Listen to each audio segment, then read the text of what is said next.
Warning, the following video has flashing lights and also includes content that may be deemed inappropriate for some viewers. Viewer discretion is advised.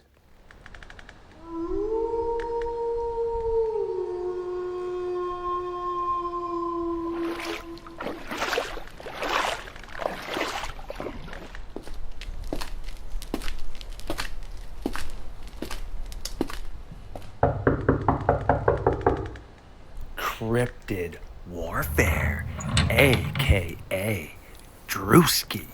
Yes, this is absolutely epic to see you make your way into the Fox Den for tonight's episode of Midnight Lycanthropy here on StarFox Radio. Yet I have been sleeping for so long. I really do need to feed.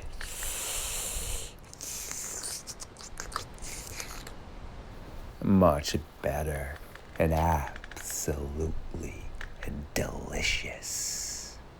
It is now time for Cryptid Warfare. Yes, a member of the Midnight Society, to take a walk into the darkness with StarFox.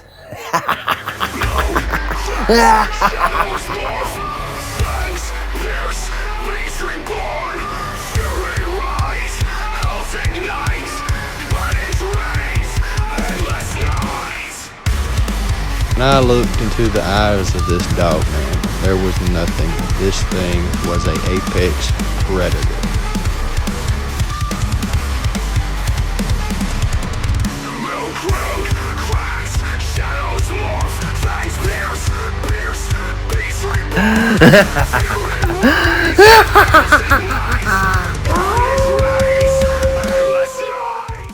My creatures of the night, yes, welcome back once again to another episode of Midnight Lycanthropy here on StarFox Radio.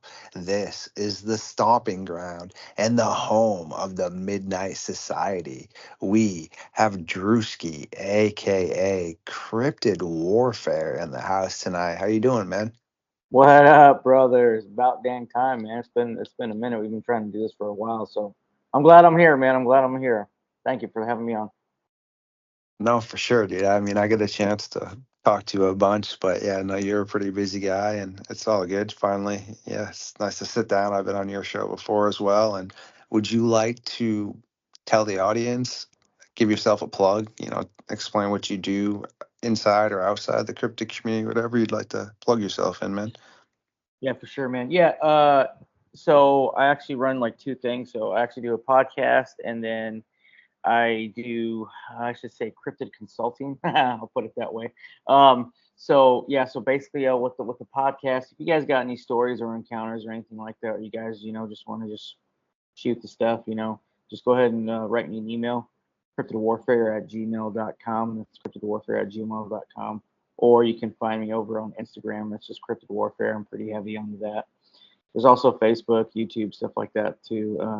As far as that, I actually have another side gig. It's called CW Operations and Survival. So basically, in a nutshell, this is kind of like our bread and butter when it comes to that. I actually have a team of guys, and we go cryptid researching or hunting or anything like that. So we try to spread truth, try to spread knowledge, and try to knowledge transfer everything that we find, to basically to the public, or basically to people who are having problems with these things. So we just go and try to help them out. So yeah.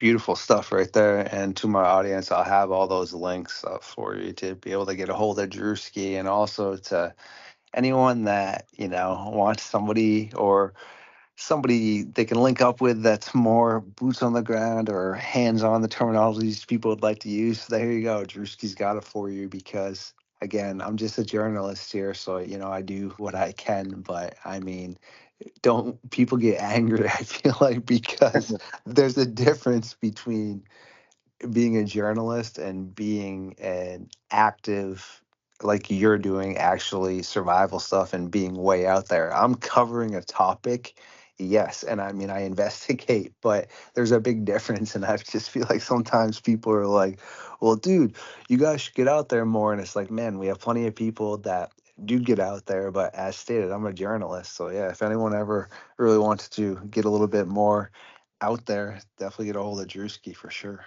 Yeah. Also, too, Kenny, guys, I'm selling right now.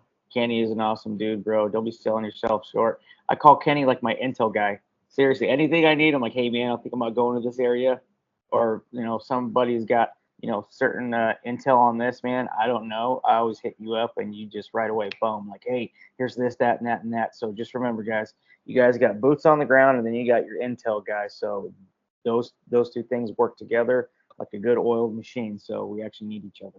Just throw that out Beautifully spoken, man. I appreciate that. And you know what that reminds me of a lot is the analytical guys that people want to hate on in football, right? But they're the there. ones that are crunching the numbers, right? So, Yeah, like you said, exactly. it's Don't those definitely dudes, important. man. No, I can't do it.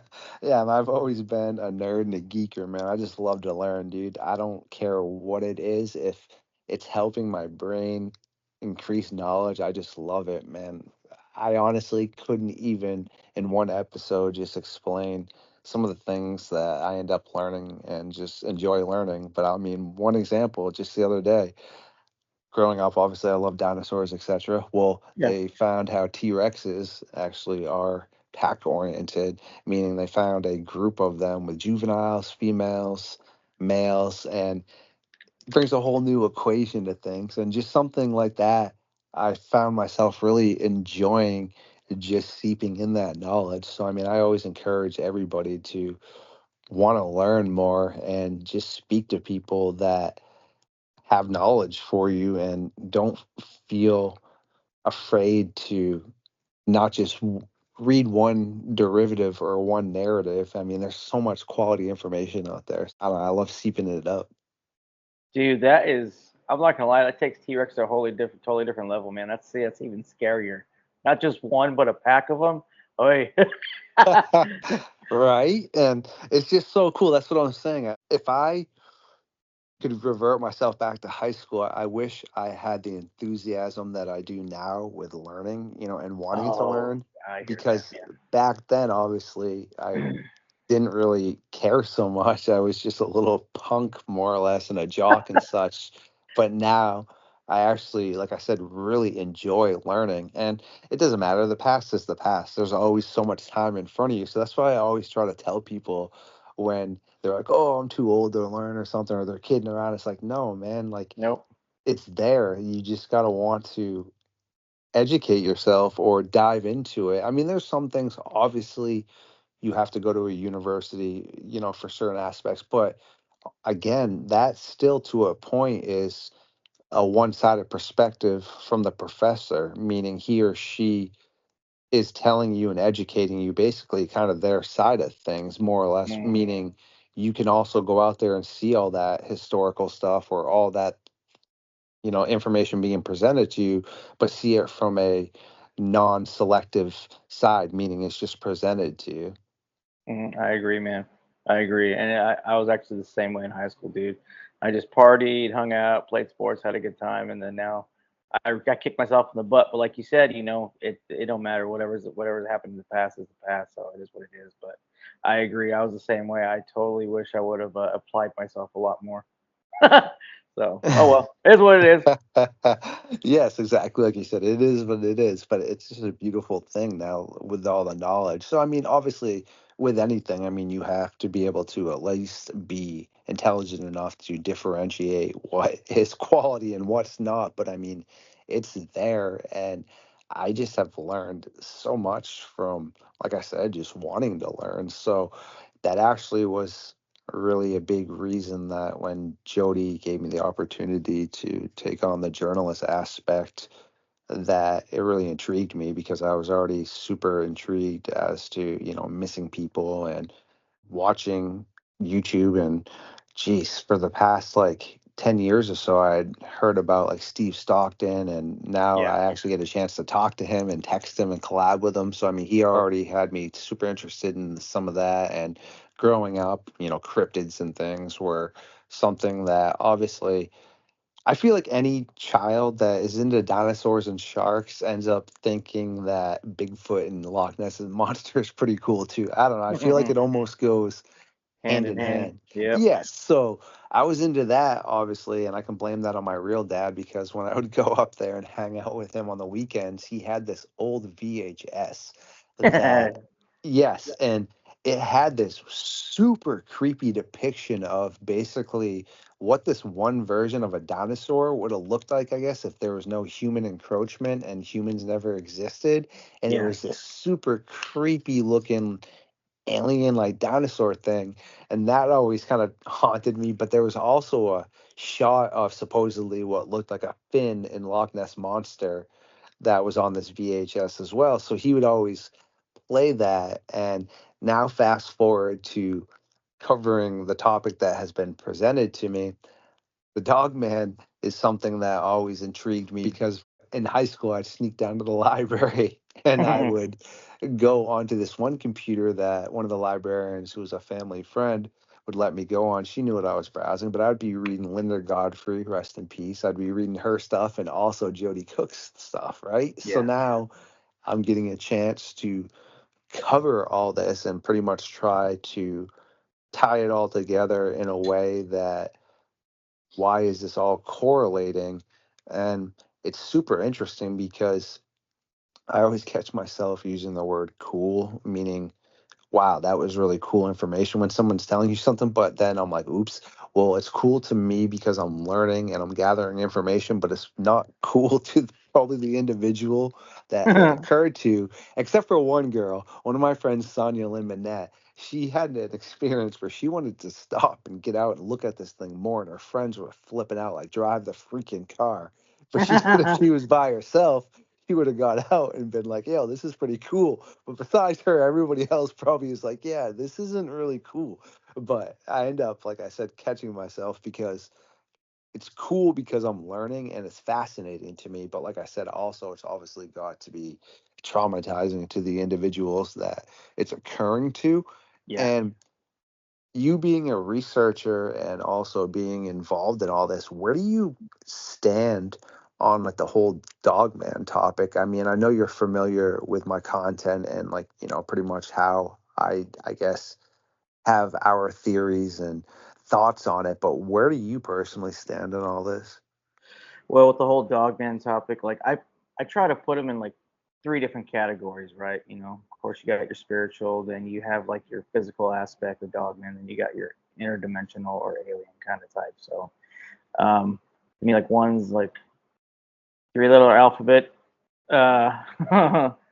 agency, kind of like utilizes them, or you got like your. I was talking to this one. I forgot his. Oh, I'm not gonna say his name, but he used to be a ex-Satanist and he was a Freemason, but he said that in the whole Satanist program, they said that they actually utilized werewolves or dogmen to be I guess kind of like their hit guys, kind of like a guys who do like assassinations and stuff like that. So, or to keep people in check, and then the whole spiritual aspect of them, they actually could be like demonic, like demons, like almost like transforming into them, almost like forest demons, whatnot. So I don't know, man. Like the more and more I'm digging into this, the more and more I figure out I have no idea what the hell's going on.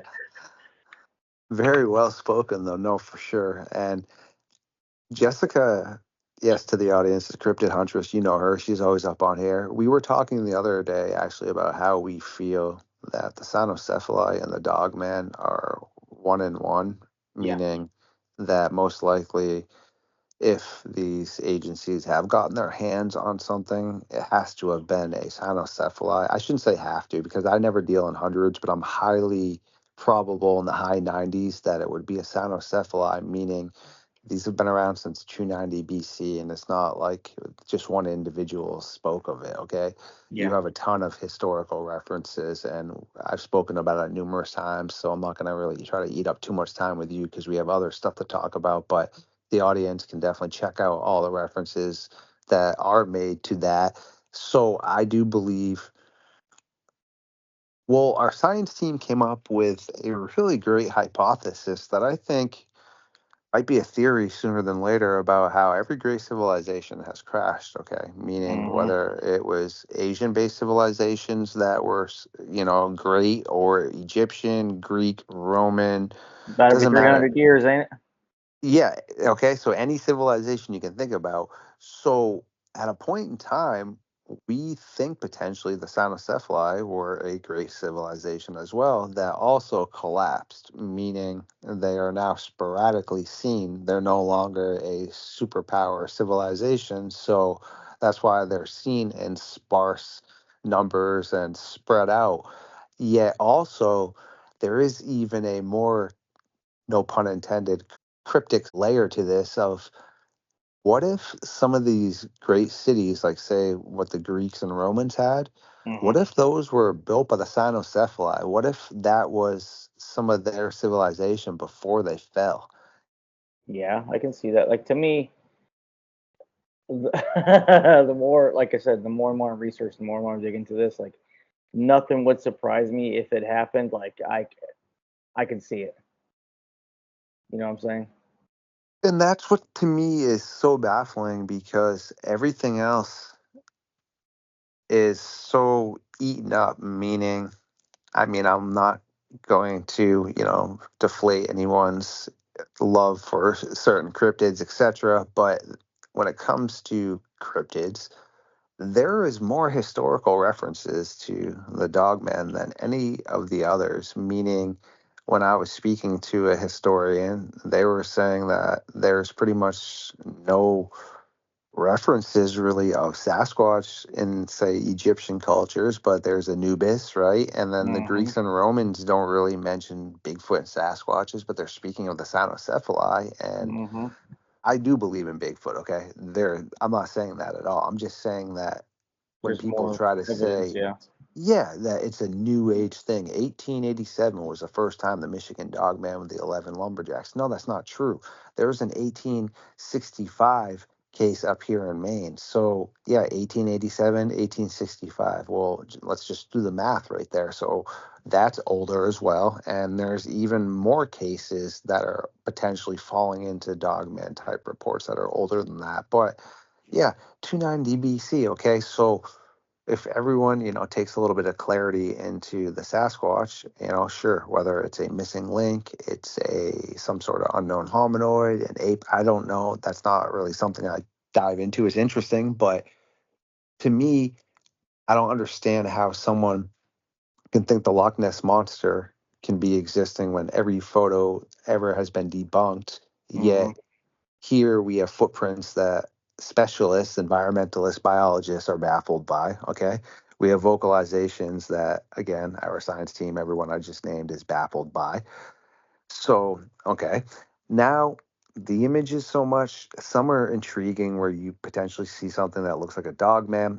Honestly, though, I don't take too much stock into those. And the reason I just say that, sure, some of those can and may be real, but they're in limbo 50-50. We can't prove that or debunk that. But I am filming or in the process of now editing a live werewolf video that I did with my little brother to a cool industrial metal song that myself and some of my musician friends made. And either way, there's a segment where he's looking out. We didn't notice at the time, but when we were started editing, where he pops his head out from the side of the tree in the mask.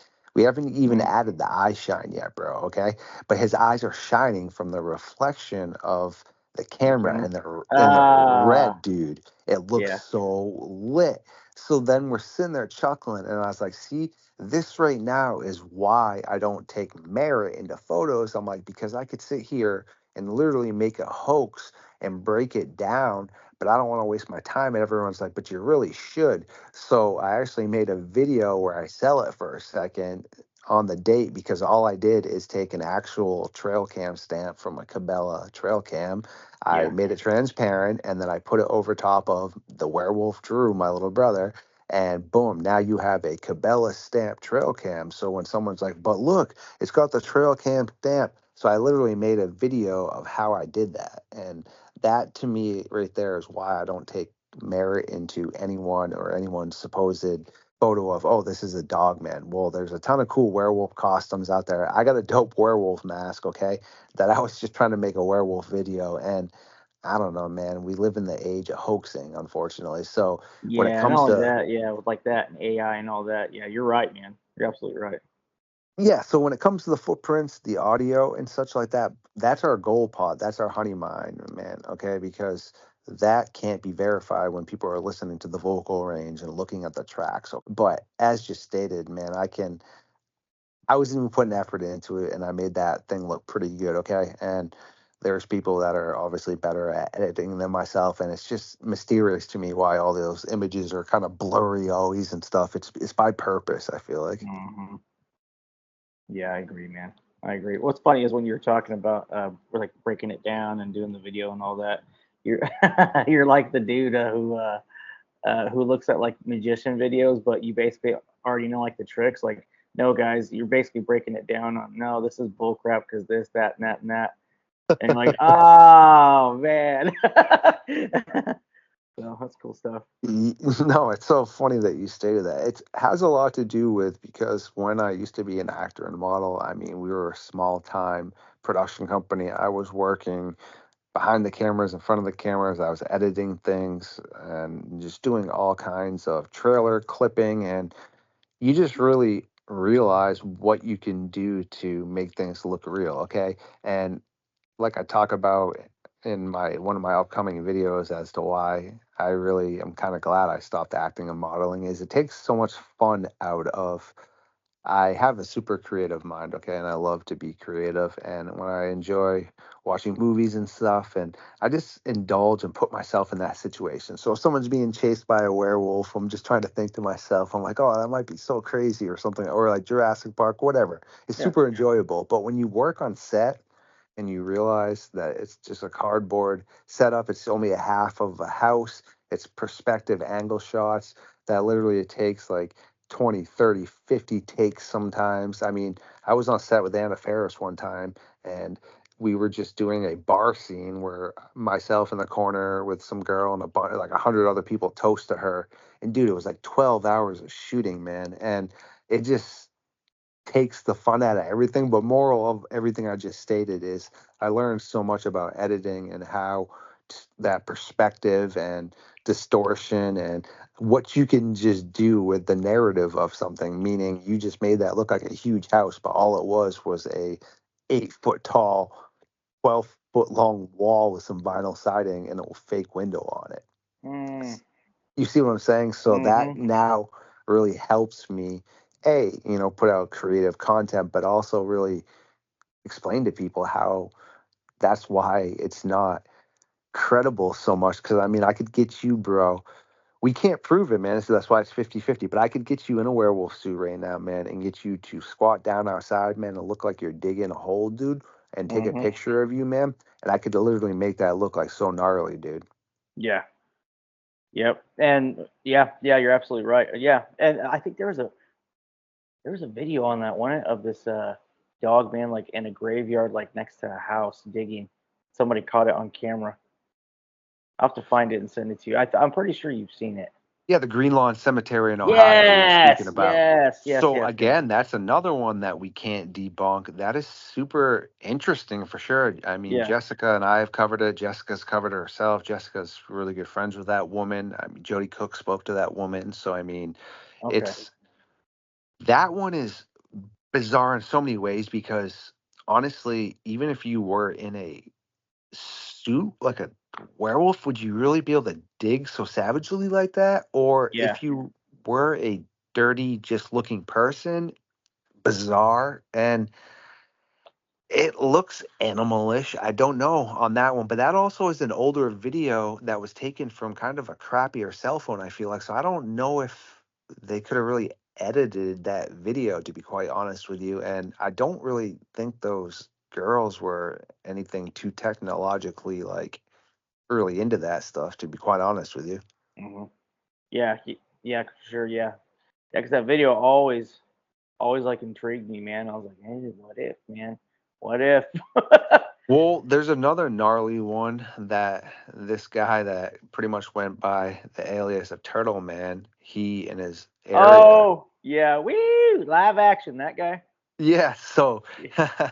he actually has like a video where we can't tell if it's a dire wolf or a hyena because it looks like both, and it actually has kind of like the hunched up neck like a hyena in Yeah. the background, and it was right in the area where this coyote pack was massacred and such. So yeah, videos are a little bit harder to mess with because it's easier to tell, with videos if pixels and things have been distorted.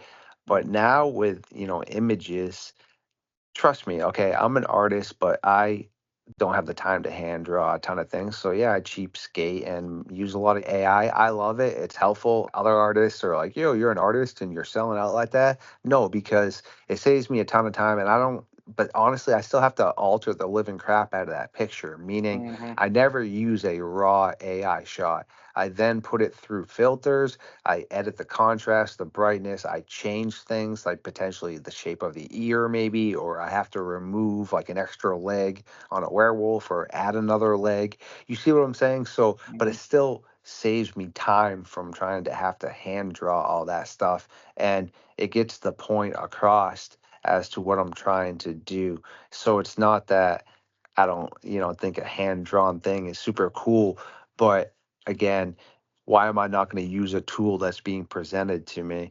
It's kind of no different, like Steve Stockton said, than the felt pen to the ballpoint pen, correct? You're right. Exactly, man. Exactly. Not only that, to me, AI totally just like changed the game, dude. It did. I like it. I do. Well, yeah, I mean, good and bad, like you said, but I mean, it's like with anything, if it's going to save time and it's going to help you be able to make like copyright free music for your channel and all kinds of things like that, and it's going to be able to help you create stuff. And let's be real, you and I might be as good at something and think we're good at something, but we can only crunch so many numbers for your brain stops. Last time I Mhm. checked, I don't think AI really needs a break. I mean, it just Mm. always sits there and just crunches numbers and, filters through things. So yeah, just like anything else, it's a tool. Any tool can be used for good or bad. A hammer can be used for good or bad. I mean, it's no different. Exactly, man. Exactly. I'm gonna have to hit up Turtle Man because I actually have his number. Cause actually, because me and Zuck hung out with him a couple of years ago. Oh, Really? yeah, but like a year or two ago. I'm actually gonna send you a photo right now. I'll show you. But That's cool anyways, stuff. Yeah, man. I would love to also talk to that guy at some point as well because that actually, I've never spoken to him directly. He's spoken to other people directly within us. So I have the file. But yeah, no, and I have the video, but I've never had a chance to actually directly speak to him. So that's pretty cool stuff, man, for sure. So do you feel also that there's a distinguishable difference between, say, a werewolf, a skinwalker, and a dogman? I try to stress the differences, but I feel like a lot of times people end up kind of blending that all together into one. yeah. Yeah, like I said, yeah, with those, I think those are totally three different entities in my opinion. Of course, the werewolf has the whole thing of like lycanthropy and all that, and then the dog man, uh, yeah, is a little different. I think the dog. I think I'm getting this backwards, but I'm pretty sure the dog man are taller and bigger than the than werewolves. And then skinwalkers are basically just just like entities or basically like wizards or like medicine man that transform their body into a dog, whatnot. So, but yeah, they have totally different aspects when it comes to combat. They have totally different aspects when it comes to hunting. Yeah. So if you had to pick out of the three to evade or to fight, which one would you pick? Oh boy, that's some crazy stuff right there, and that makes a ton of sense. Like with the cynocephaly, because they use the swords and things. So that's what I tell people when they see something, and they're like, "Dude, I swear it was holding what looked like a machete or something, or an axe." I mean, that's really Yeah. not surprising to me because according to Herodotus and Alexander the Great and Ctesias and all these other people, they were carrying swords and shield and wearing armor, etc. So yeah, that's pretty creepy stuff right there, Yeah. and also when it comes to what kind of always, I guess to answer your question, it was what made me laugh about the werewolf is something that is so sinister and so nefarious and supposed to be so badass. Something as simple as just like a piece of silver could dispose of it. Meaning, Yeah. you, in theory, I mean, what you could take I guess a silver fork and just fork the thing, right? Because Yeah. That or yeah, like yeah, yeah.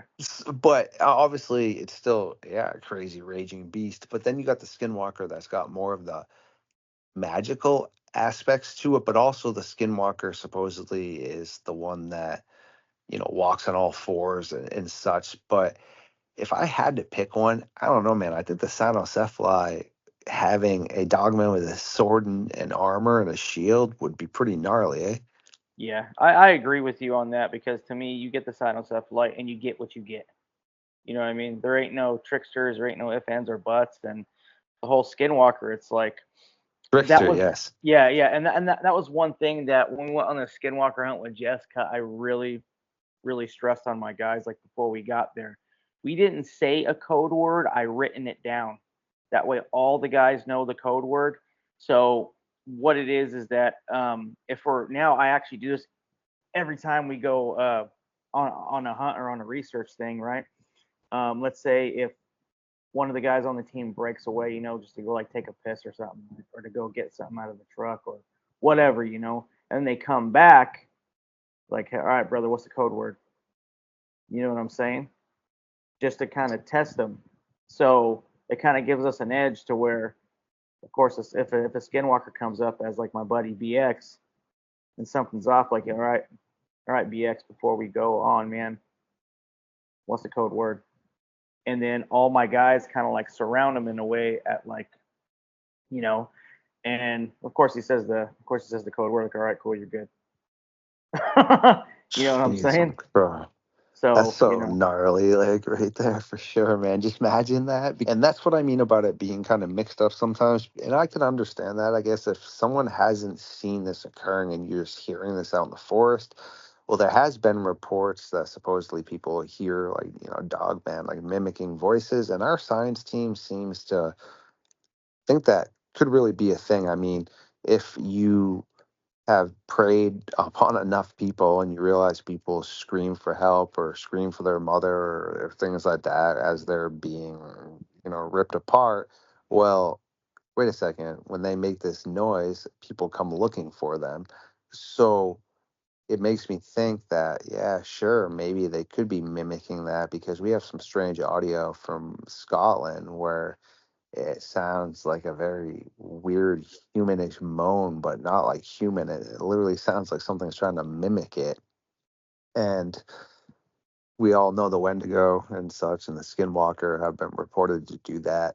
But then I have a case in Northern California when the fires were going on, when they sent in a bunch of people that were part of, the military, but also relief and National Guard to help. And these individuals were pretty deep up in the forest, got out, and they set up this light where they were supposed to, and they waited for this other Humvee to come. They're all sitting there talking.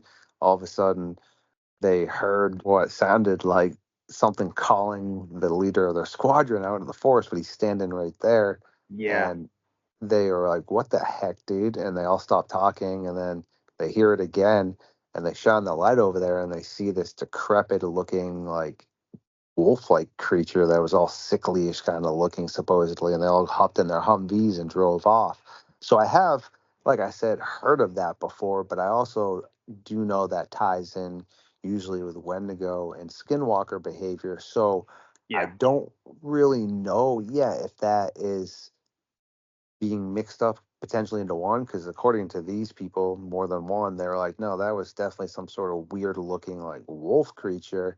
But then I've also heard of these two officers that were driving down this road in Arizona that saw this, what looked to be wolf like thing running beside their car. But then afterwards, when they were driving it away, it looked to be like some old, like raggedy Navajo man or something standing in the middle of the road. So Mm, was he using the distortion, like you said, the trickster aspect to make it look like that was him and such? Or was that, a form that he took on to? So, I mean, I've heard of all that, but I do know, like I said, unfortunately, man, things get mixed up. Like Jessica and I were talking the other night, and there was an encounter because she has been down there before, and it's in her neck of the woods. And you've probably heard about it as well, too, where down in Georgia and Florida, all these hunters got together and basically because they had been like a group of them had been like ripped to shreds, tried to hunt down this thing.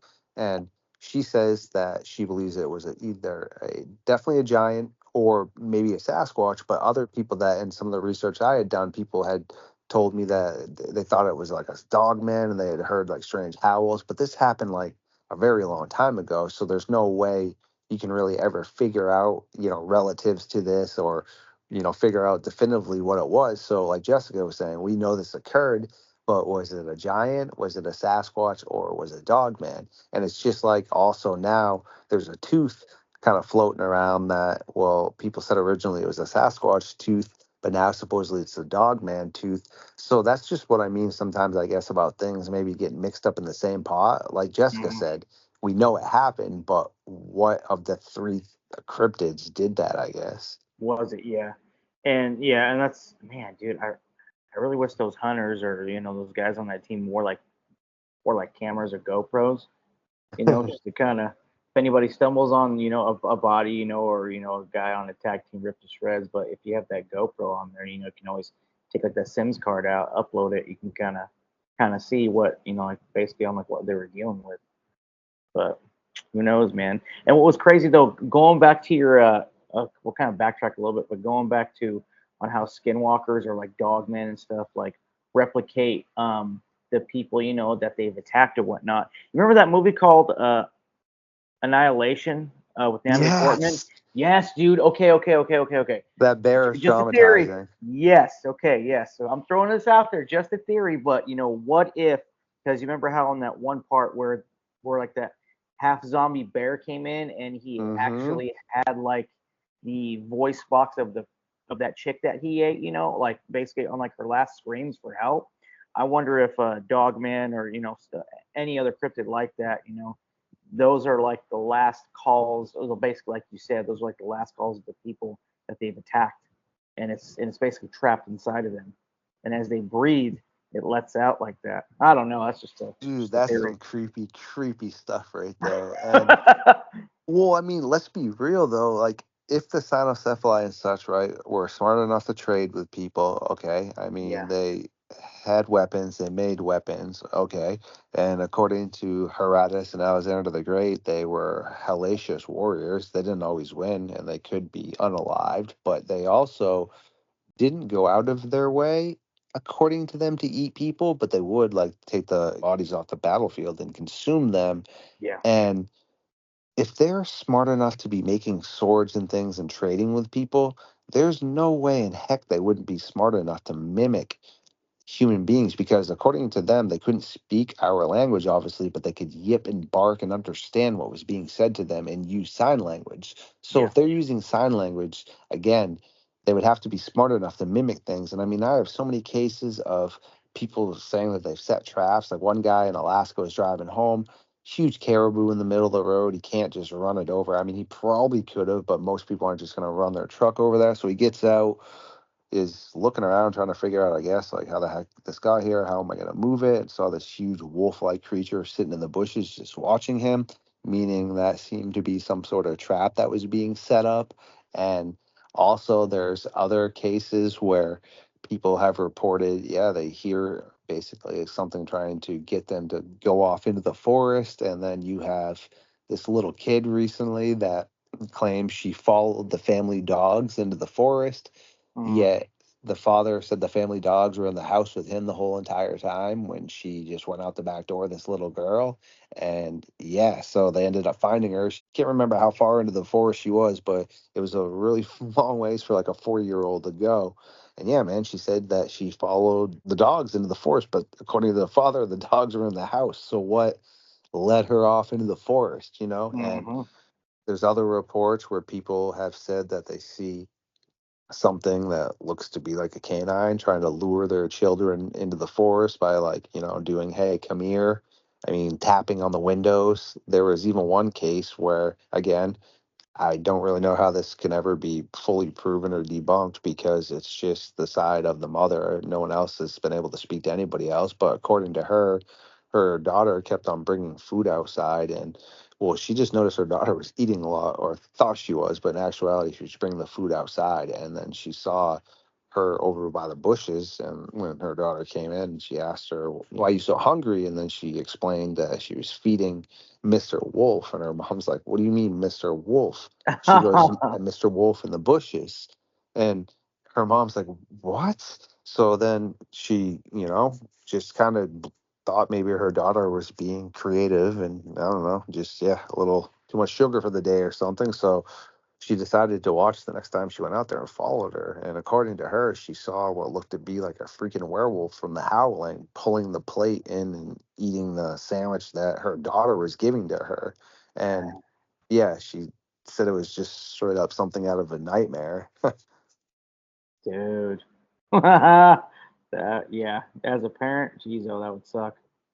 So it makes you wonder, like, is it just taking the food until it doesn't want the food anymore and then decides to grab the kid? You know what I mean? Because Yeah. I don't know. According to indigenous cultures, they're not to be messed with. They do what they need to do, and they don't really let anything interfere with their purpose or their beliefs on things, according to like the Greeks and the Indians and the Native American cultures. Speaking about actually the country of India, they all say the same thing that they're really not to be crossed. Yeah. And that makes me again wonder now, same thing. They're probably not something to be crossed. So when someone shoots at it and doesn't potentially unalive it and really ticked it off, well, if something like a tiger, takes revenge on people and such, well, why is something that's smart enough to make swords and things not potentially going to take revenge on people? And it would make sense when they see someone pull out a gun or something, or they know what it is, and it's almost like they're like, yeah, I don't know if that's a good idea, meaning like obviously it's still going to hurt them, but yeah, you might want to make sure to hit that shot directly, or I'm gonna come back and you're not gonna like what's gonna happen to you. And also I think a lot of times they're evaluating what's occurring with people, meaning if they see you out there with the group and you're all stocked up and you have dogs with you and such, well, and you see one, they're probably evaluating the situation and realizing, well, this isn't worth the risk reward. Meaning, I think when people see them, that's what's happening. The people that don't come back to tell you that they saw them, I think that they believed the risk reward was on their side and they took them. Oh yeah, man, that's actually, oh yeah, you're definitely 100% right on that, especially when having like a predator mindset, right? You go to the path of like least resistance, so like you said, you're actually gonna take the path of who's gonna put up a fight or not. Am I gonna get more damage out of this, than anything else? But yeah, I've also heard cases too of where like let's say hunters or whatever, shot at dogmen or whatever, but they're in another state, right? But dogman catches their scent and they track these guys across country, and these guys are on their farm like states away, and next thing they know, they see they see this entity, like holy crap, and they have like this dread and fear, like I remember you, like I totally shot at you. What the freak you doing way over here? You know what I mean? And that's just another aspect on that. It just kind of freaks me out. Yeah, I mean, well, look, you got the case in Siberia where that guy decided he was going to shoot this tiger. He took its deer and wounded it. He didn't finish it and goes back to his house. Well, the tiger followed him back there and he sees it and he shoots at it again, wounds it again. And then what happens when he goes to town? The tiger comes into his house and ends up completely destroying his whole entire house and ripping apart everything. And guess what? Well, it ended up waiting, and the next time the guy came home and decided he needed to leave, the tiger got him. So, Yeah. yeah, no, that makes a ton of sense. People don't seem to understand that there is that intellect aspect right there. And it's like that case in Georgia where those three people were working the forest lines. You must have heard Mm. about this too. Yes. And the guy at the very end, and I believe They said they were about 50 yards apart, just standard walking. You always turn around and you check on the person behind you, at most 50 yards, okay? Like, and they were walking, they turn around, this other guy's not there. They just end up like running back to where he was, and there was coins out of his pockets and stuff. It looked like literally something had picked him up. And they saw over by this barbed wire like fence one of his boots and also a portion of his ripped up work clothing. Well, sure, I guess they could have done that, yet as far as I know, none of them had criminal records or anything to really laud them to do something like that. But then what's even more mysterious is in like a swamp on a farmer's property, kind of near towards the end when he was taking care of his property, he saw something in there that looked like a boot, and it ended up belonging to that missing person. So again, like we were saying, the path of least resistance and having an opportunity. I mean, 50 feet, 50 yards, it doesn't matter if everyone's, just only occasionally turning around. Well, the person in the middle is probably not going to be the best target. The person in the front isn't going to be the best target because then the person behind them and behind them see that happen. Who's going to be the best target? The person in the Guy in the back. back. Yeah, because especially if they notice you're only turning around every couple minutes to check on each other. Yeah. Yeah, I agree with that. And yeah, that's like I said, these things are very opportunistic, and they're going to go for the path of least resistance. And honestly, like if that's the thing, is that if you're going to shoot at this thing, man, you better freaking. That's all there is to it. You Mm-hmm. better freaking do the damn job. If not, keep tracking it till you freaking get the job done, because these things, I would not even freaking give it a chance. As if I'm shooting it and I hit it, but I know it's not. Screw it, man. Screw it. Like we're freaking tracking it until we get You it definitely done. have But the you have to. artillery, my friend, because there's people that have caused some damage with it. Like I was talking to some guy from upstate New York who hit it with like a Mossberg in the chest and stuff, and it definitely didn't like it. Coughed up blood, spun around, and there's a really old case of a farmer being able to unalive one with I don't know if it was a spear or just a sharp piece of wood because the thing charged at him and impaled itself. So obviously he hit it in like the heart or a spot that dropped it.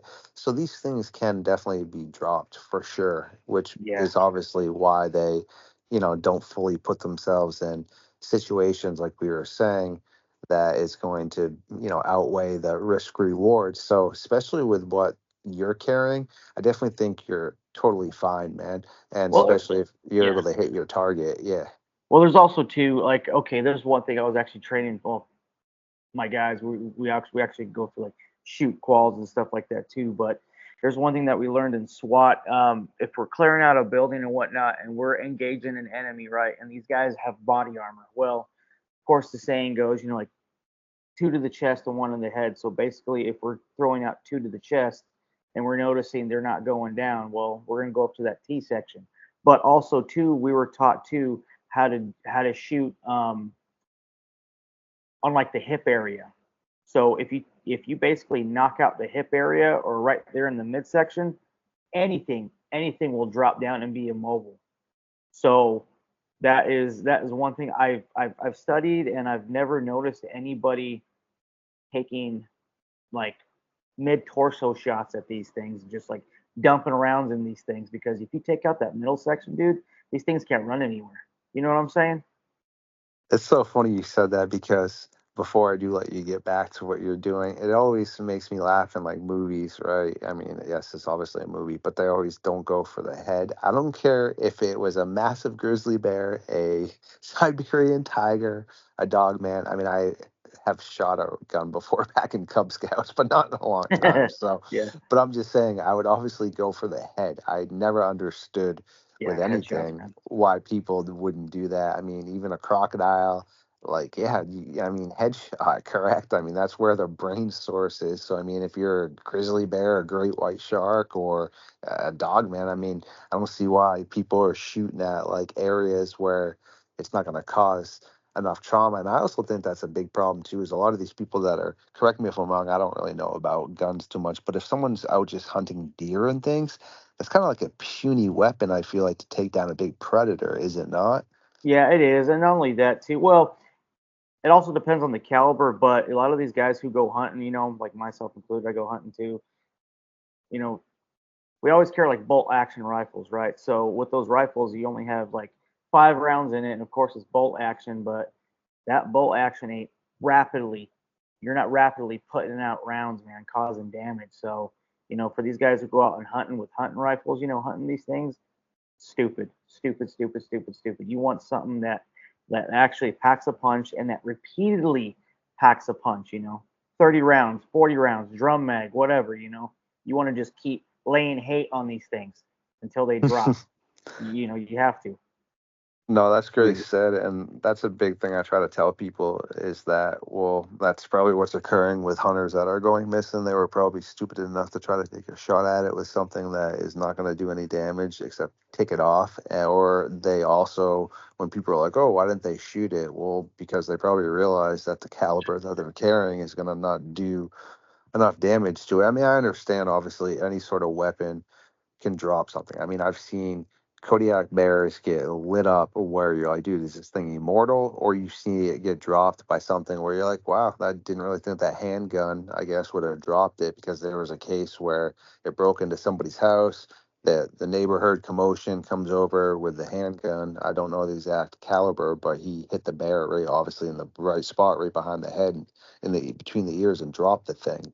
But then there's other cases where people are legit unloading on these things. And I mean, I heard one case where someone took a shot and blew out the back where, that big muscle hump is, and they weren't sure if this thing was deceased, and they started talking. All of a sudden they heard it roaring like crazy, but then nothing was happening. And as they made their way through the tall grass, it had basically, its snout was down towards his behind, where his muscles had been blown out behind his back, and there was this huge pile of dirt on both sides where it was still trying to run at them, but it was unable to.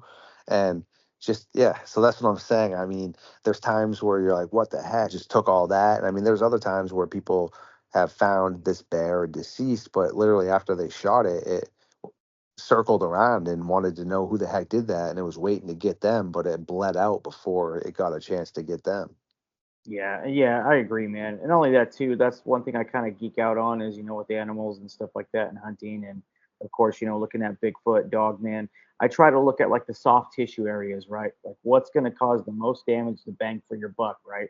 So of course, everyone's naturally going to shoot at the chest. Well, these things have 6 inches of bone, 6 inches of height, 6 inches of skin. It's going to piss them off, dude. Those things can get a lot of damage and still keep trucking at you. That's what I'm saying. Like face shots, eye shots, nose shots. You freaking take a freaking 44 caliber and you blow a dog man's nostril off. That's gonna cause some damn damage. It's gonna cause some freaking damage. You know what I mean? Example, just like hip shots. Try to make them immobile. Attack, attack the things that they need. They need their eyes. They need their ears. They need their nose. They need their hip structures. To move around, stuff like that. But I do believe as when crap hits the fan, people don't train like they should. They don't think of what if scenarios, or like when it's gonna happen. They're just going out there like I'm just gonna go do it, They and then when they see one, they're not mentally prepping their mind months, years at a time for when they actually have this moment. You know what I'm saying? Like running through stress tests and stuff like that. So I'm just saying, prep, and get that mindset ready. It's basically all it is just a mindset, dude. But anyways, yeah, I was going off a tangent. Straight up, my friend. So true. Well, on a final funny note, I would end up, if it was ever me out there, I'd pull at the scene from the Dog Soldiers where I just held onto a grenade. Dude, I love that movie. Like, come get it. Like, that's such a good movie. Right, dude. I always wondered that, man. Why people aren't out there, man. If you're tracking something like that, dude, I'd be having like a rocket launcher, bro. Like, for. And honestly, dude, honestly, like no joke. Like I gotten to the point, like, you know what? I think I'm just gonna have these 2 grenades on me just in case if anything happens and I get rung up, dude. I'm grabbing that dog man by the head. I'm like, you're coming with me, and I'm pulling those grenades. You're the man, dude. That's so funny. Well, I do appreciate you popping in tonight, man, and hanging out with us, because I know you're a super busy guy and you always definitely are out on expeditions and putting out your own content, man. So I look forward to hearing about how everything goes when you're out there and linking up again soon, man, for sure, dude. Sure, man. Anytime, brother. Anytime, man. Thank you. for everyone who once again stopped by tonight for this episode of Midnight Lycanthropy here on StarFox Radio. If you do enjoy the content, please like, subscribe, and share it. Feed the algorithm. And remember, we love the night, and the night loves us back.